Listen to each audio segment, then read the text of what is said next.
G'day, hi, and welcome. All right. Little tip for new people getting into the boating. Okay, so you got money. You're ready to buy the boat. You've already figured out where you're going to keep the boat before you even buy one. You've got the marina fees all stored out, or if you have to pay any fees or whatever. You've cleared things with your neighbors so that if you have a boat sitting in your yard, they don't care. I know in town it's a little different than up in here in the country. Up here in the country, you could have a boat pretty much sitting anywhere. Nobody cares. Like, who's going to care if there's a boat sitting beside a trailer, sitting beside another trailer, sitting beside a bunch of cars? I'll just show you what I mean. I can keep this boat. There's a truck. There's a bunch of canoes. My dad's boat down there. I don't know if you can see it or not, but it's down there. And another boat. My trailer. My old car, the old truck, my poor road rage van back in the, don't know if you see it, another van beside it, cement mixer, another trailer, chicken coop, and my wood piles and all that stuff. So there's no problem keeping this boat here. Sitting in somebody's driveway in the uppity parts of the city, in the suburbs where everybody's got to keep up with the Joneses, they might find something like this as an eyesore. So let's say you've got that all sorted out. The next thing is you want to work on your boat because you bought a boat that was a good price, but it needs work. And let's say you even got lucky and you know what all it needs. Most of the time you're not that lucky where you know everything that it needs. But let's say you do. Okay, how are you going to work on it? Where are you going to work on it? Okay, it's an hour and a half drive to where the boat is.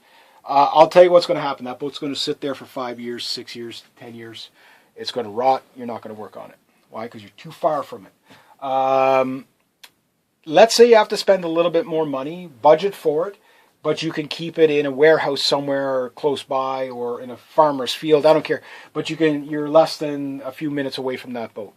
Well, you need to start to work on a schedule to work on that boat, meaning you work 2 hours a week on it, an hour a day on it, whatever it is. You take an entire month off and just work on the boat.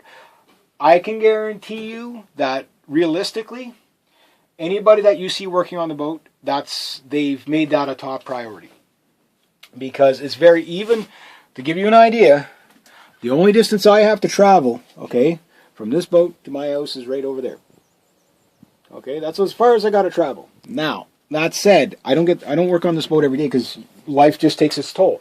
So you got to manufacture the time. You have to make the time to work on it.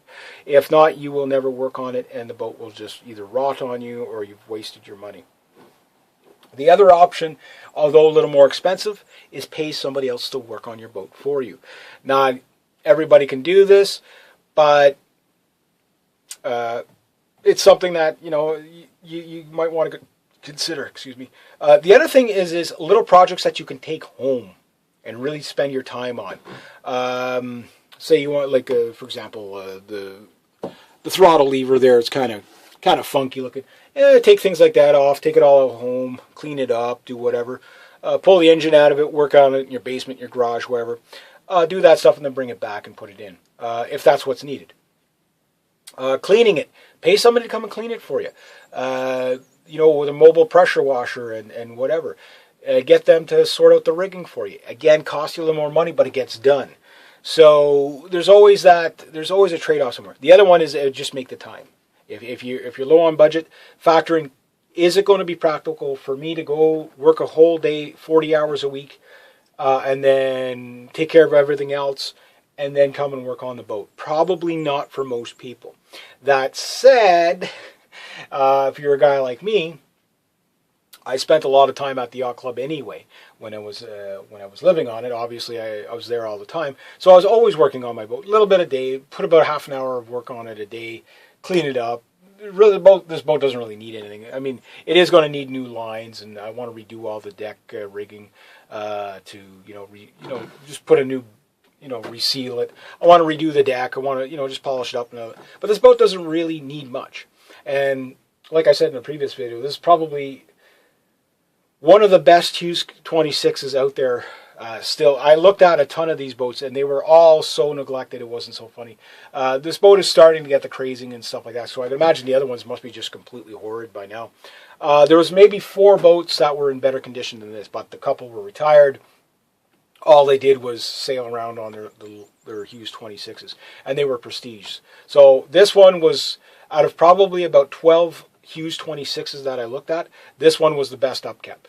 The lady who owned it, she took very good care of it. She had 3 boats, so it's like that's why she sold this one. It's just like she had a 26-footer, she had a 39-footer, she had a whatever, and it was like, well, she spends all her time on the big boat, and she's like, well, it's nice to have a boat at 3 different yacht clubs, but I only use the one big one, so she sold this one. Never actually met the lady. I bought it all through the broker, but the thing is that it was well kept. So I was lucky, and there were people at the marina that did upkeep on this boat for her. So I was lucky on that too. Now, granted, yeah, the boat does need work. I'm not saying the boat is immaculate. What I'm saying is, for its age, it's in good shape.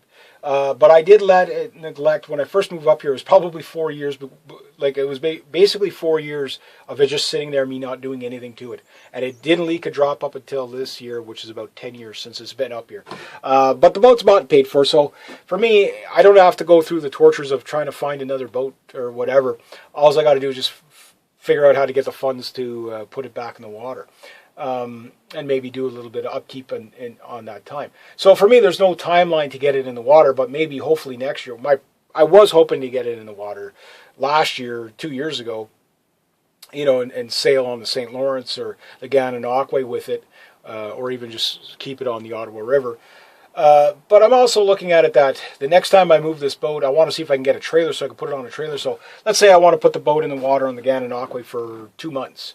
Okay, that's good enough, so I'll just find a yacht club that'll allow me to stay there for 2 months for whatever fee it is, and then I don't have to leave the boat in the water all year. I just, take it out. I would love to be able to launch the boat and spend like 3 weeks on it or 2 weeks on it, pull the boat out and take it home, and then I'm good for the summer. I mean, just stay on the boat, just do nothing but the boat for 2 weeks. But then you start getting addicted to the sailing, and then you want to sail like 2-3 nights a week. Yeah. So finding the time, you have to make the time. That's the short of it. Work out a maintenance schedule that works for you before you even get the boat. Like, if you're going to be buying a boat that's going to need fixing up, you don't save. You either pay in time or you pay in money. Most of the time you pay in both. That's what goes on with owning a boat. It's an ongoing project. Even if you buy a brand new boat, within 6 months of buying a brand new boat, you're going to have to do something to it. To upkeep it, to whatever. Oh, it's starting to get a little bit chalky. You're going to have to start doing that. So these are just things that people don't consider when they're buying a boat, how much work it's going to be. I'm not trying to, get anybody discouraged from buying a boat.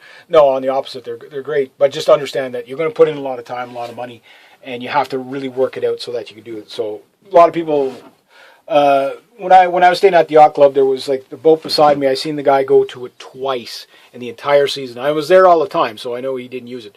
And I could tell just by the way the lines were starting to stain on the deck. The boat just never moved. I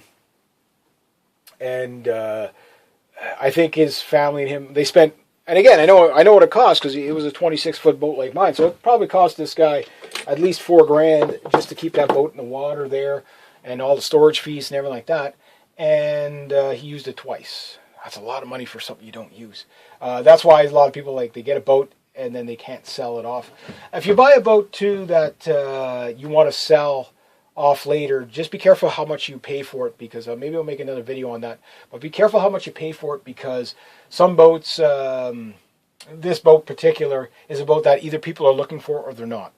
And you could be stuck with that boat for a long time. It is hard to sell a boat sometimes. It's like selling a house. Think about a boat like running a house, just it's on the water. That's the difference. So anyway, I'll leave it at that. So anyway, have a great day.